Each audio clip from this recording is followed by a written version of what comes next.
The first demand didn't sound like a request. That should have been my warning.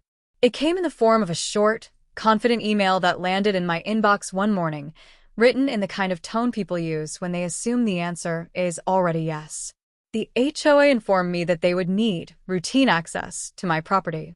No explanation. No discussion. Just an expectation, as if my land was already part of their system. I stared at the screen longer than I should have. Because the thing was, this property had never belonged to them. Not now. Not before. Not even close. I owned it outright. Clear title. Clean records. No shared roads. No easements. No agreements. Nothing that tied my land to their association in any legal way. And yet, here they were, acting like access was something they could simply demand. At first, I assumed it was a mistake. That's what reasonable people do. They give others the benefit of the doubt. Maybe someone mixed up parcels. Maybe an outdated map. Maybe they were confusing my property with a nearby subdivision. These things happen, especially when HOAs expand and get sloppy with boundaries. So, I didn't react emotionally. I read the message again. Carefully. They weren't asking permission. They weren't proposing a conversation. They were notifying me that they planned to enter my land. The more I thought about it, the more uncomfortable it felt. Not angry. Not yet, just unsettled. There's something deeply unsettling about someone speaking with authority they don't actually have. It's subtle, but it carries weight. I drove out to the property later that day. It was quiet, wide open, exactly the way it should be. No gates disturbed, no tire tracks, no signs of activity. Just land, my land, stretching out under a clear sky. Standing there, it was hard to imagine anyone thinking they had a right to step foot on it without my permission. And yet, they clearly believed they did. When I got back, I reviewed everything again. Deeds. County records. Surveys. Boundary descriptions. Every document confirmed the same thing.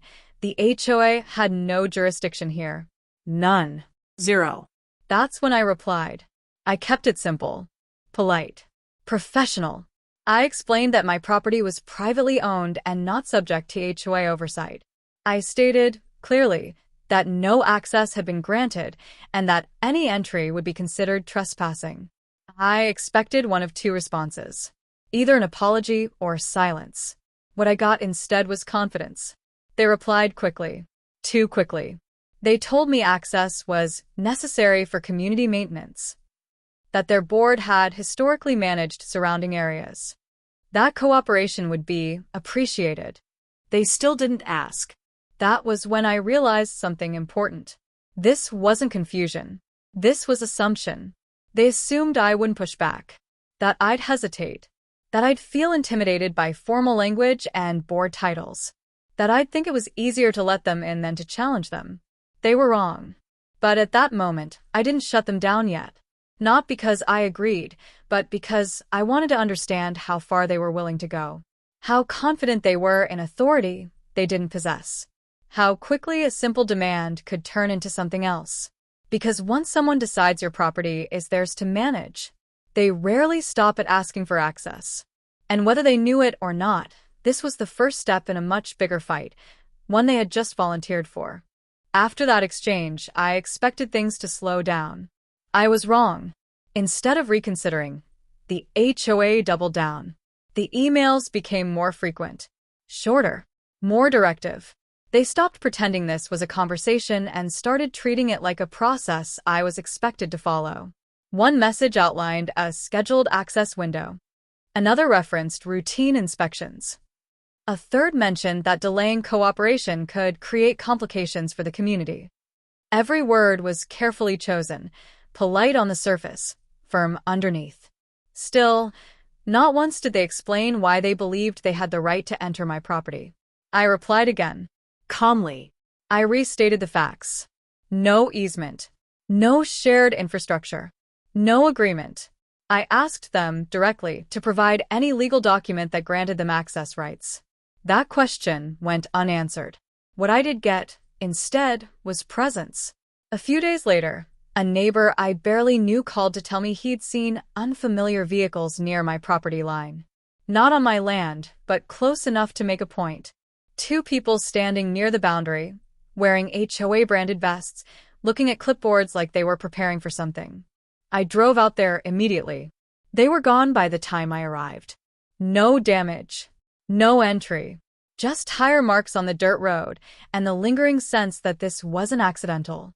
They were testing me, seeing how quickly I'd respond, whether I'd show up at all. I sent another message, this time firmer. I told them any attempt to enter my property without explicit permission would be treated as trespassing and handled accordingly. Their response came the next morning. They said access was anticipated. They said refusal was noted. And they said the matter would be reviewed by the board. That phrase, reviewed by the board, kept appearing, as if repeating it gave them power. Over the next 2 weeks, the situation escalated in smaller, more irritating ways. Contractors I had hired were suddenly questioned. One was asked who authorized his presence. Another was told the HOA needed to clear any work being done nearby. Word started spreading, quietly, that there was a dispute over the land. And somehow, in those whispers, the story shifted. People began referring to my property as adjacent HOA land. Not owned. Not managed. Just adjacent, a subtle change, but an important one. Language has a way of shaping perception, and the HOA knew that. I started receiving calls from people I didn't know, asking what my plans were and whether I'd coordinate with the association. Coordinate. That's when frustration set in. Not explosive anger. Not yet. But the steady kind, the kind that builds when you realize someone is deliberately ignoring facts because acknowledging them would mean giving up control. I pulled the records again. Triple-checked everything. There was no loophole they could exploit. No gray area. The line was clear. And yet they kept pushing. Still, I held back. I didn't raise my voice. I didn't threaten legal action. I didn't escalate. Part of me still believed that if I stayed firm but reasonable, they'd eventually back off. But there was something else, too, something I hadn't fully admitted to myself. They weren't pushing because they thought they were right. They were pushing to see if I'd let them in anyway. And the longer I waited to shut them down completely, the more comfortable they became with the idea that access was inevitable. They were preparing for entry. They just hadn't told me how yet. And when they finally made that move, there would be no misunderstanding left, only consequences. They didn't announce it. They just showed up. I found out when my phone started ringing early one morning. A neighbor, sounding uneasy, told me there were vehicles at my gate. Not parked nearby. Not waiting on the road. Actually positioned as if they expected to be let in. HOA vehicles. I didn't waste time responding to emails. I got in my car and drove straight to the property. By the time I arrived, they were already there, two people wearing HOA jackets, standing near the entrance with clipboards in hand, talking like they belonged. No hesitation. No uncertainty. Just quiet confidence. I stopped my car and got out. Before I even reached them, one of them said, "We're here for scheduled access." Scheduled. As if I'd agreed. I asked who authorized it. They told me the board had approved it. I asked under what legal authority. They didn't answer that question. Instead, they repeated themselves. Scheduled access. Routine inspection. Community standards. The same phrases I'd been reading in emails, now delivered face-to-face. I told them, clearly and calmly, that they were not permitted to enter my property. That no access had been granted. That they needed to leave. One of them sighed, and said, "This would go a lot easier if you cooperated." That's when it hit me. This wasn't about maintenance. This wasn't about inspections. This wasn't about community anything. This was about dominance. They believed if they stood there long enough, spoke confidently enough, and acted official enough, I would eventually step aside. That I'd avoid conflict. That I'd let them through just to end the tension. They were wrong. I told them again, firmer this time, that they were trespassing and needed to leave immediately. I informed them that if they attempted to enter the property, I would involve law enforcement. For the first time, they hesitated. They stepped aside and made a call. I watched them speak quietly into their phones, glancing at me like this wasn't going according to plan. When they came back, their tone had changed. Now it was sharper, less polite. They warned me that denying access could lead to further action, that refusing the HOA was unusual, that I was creating unnecessary conflict. I listened, Calm. Silent. then I said the sentence that ended everything. This is private property. You have no right to be here. I pointed to the boundary. I told them they needed to leave, now. They didn't argue after that. They walked back to their vehicles and drove off without another word. The gate remained closed. The land stayed untouched. But the damage was done. Because standing there, watching them leave, I realized something I hadn't wanted to admit before. This was no longer a misunderstanding. They had crossed from pressure into action. They had tested whether I would physically stop them. And if I hadn't been there that morning, they would have walked right in. That realization changed everything. I wasn't dealing with paperwork anymore. I wasn't dealing with emails or assumptions or passive aggression. I was dealing with people who believed authority belonged to whoever acted like they had it. And I knew then that being polite wasn't just ineffective. It was dangerous. From that moment on, I stopped trying to manage the situation. I prepared to end it. Because once someone tries to step onto land they don't own, without permission, without right, without consent, there's no middle ground left. Only lines. And I had just drawn mine. I didn't celebrate when they left. I didn't feel victorious. I felt focused. Because once someone tries to physically enter your property without permission, the situation stops being theoretical. It becomes real. And real situations require preparation, not emotion. The first thing I did was lock everything down. I documented the encounter in detail while it was still fresh. Time. Location. Descriptions. What was said. Who said it. I saved every email they'd sent, every message that referenced access, inspections, or board approval. I took photos of the gate, the boundary markers, and the tire tracks left near the entrance. Then I made one call. A property attorney. Not a generalist. Someone who dealt specifically with HOA overreach and access disputes. When I explained what had happened, he didn't interrupt. He just listened. And when I finished, he said something that immediately reframed everything. They never had the right to ask. That was important, because asking implies a choice. What they were doing was assuming. Within days, he confirmed what I already knew. There was no legal basis for access. No easement. No shared utilities. No historical agreement. Nothing. Their presence at my gate wasn't a gray area. It was trespassing. But we didn't respond right away. Instead, we let them talk. Every follow-up email they sent helped us. Every mention of scheduled access without consent strengthened the record. Every assumption of authority became evidence. While they kept pressing, I quietly put protections in place. Clear, professionally installed signage went up along the boundary. Private property. No unauthorized access. Cameras were installed at entry points, visible, legal, and unmistakable. The gate was reinforced. The lines were no longer implied. They were obvious. Then came the letters. Not emails. Certified mail. One went to the HOA board.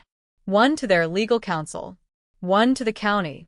Each letter was calm, factual, unemotional. It outlined ownership. It cited statutes. It documented attempted entry. And it made one thing unmistakably clear. Any future attempt to access the property would result in immediate legal action. There were no threats, just consequences. For the first time since this began, the HOA went quiet. No follow-ups.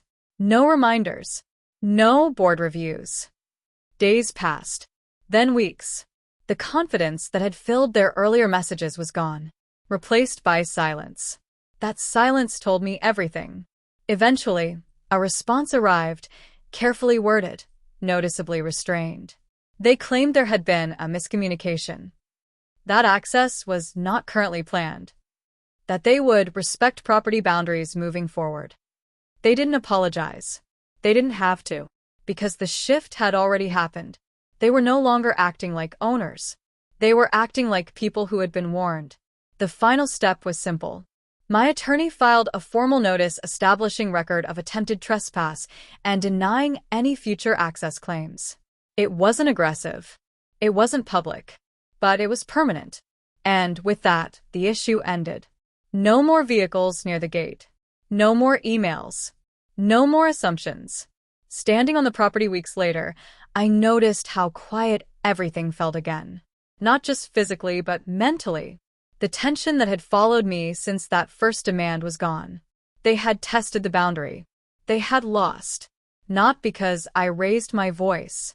Not because I made a scene. But because I stopped reacting and started asserting. And once authority is challenged with clarity and documentation, it tends to disappear very quickly. The situation didn't explode. It dissolved. That's how these things usually end when authority is exposed for what it really is, borrowed confidence, backed by nothing solid. After the certified letters and formal notice were filed, the HOA didn't try again. No appeals. No new demands. No revised access schedules. They simply stopped. Weeks turned into months, and the silence held. No vehicles near the boundary. No emails in my inbox. No board members asking to clarify anything. The access they once spoke about as if it were inevitable vanished the moment it required accountability. Word filtered back slowly. I heard that the board had discussed the situation internally. That legal counsel had advised them to move on. That someone had finally pulled the records and realized how far outside their authority they'd stepped. None of that came to me officially, and none of it needed to. The absence of action was the message. What stayed with me most wasn't the frustration or the tension. It was how quickly the entire posture changed once I refused to accept assumed authority. When I stopped engaging on their terms and forced the issue into facts, documentation, and law, their leverage disappeared. There was no dramatic apology. No public acknowledgement of wrongdoing. Just retreat. And in its own way, that was more telling than any admission could have been. I returned to the property regularly after that. Walked the boundaries. Checked the gate. Listened to the quiet. Each visit reinforced something I hadn't fully appreciated before, how fragile unearned control really is.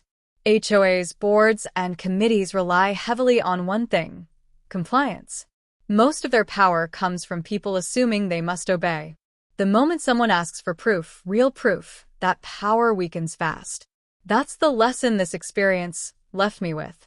Ownership isn't passive. It isn't symbolic. It's something you defend, calmly, clearly, and without apology. I don't regret staying polite at the beginning. It helped me see exactly how they operated, how far they were willing to go, what assumptions they made about someone they thought wouldn't push back. But I do regret waiting as long as I did to draw the line. Because the moment I did, everything changed. No access was ever granted. No authority was ever acknowledged. And no control was ever surrendered. The property remains exactly what it always was: private, independent, and outside their reach. Looking back, I understand now that this story was never really about access. It was about confidence. Theirs assumed. Mine earned. They demanded entry because they believed I'd let them. I refused because the land was never theirs to control. And once that truth was made clear, there was nothing left for them to argue. Some battles don't end with noise. They end with certainty. And that certainty is something no HOA can take from you.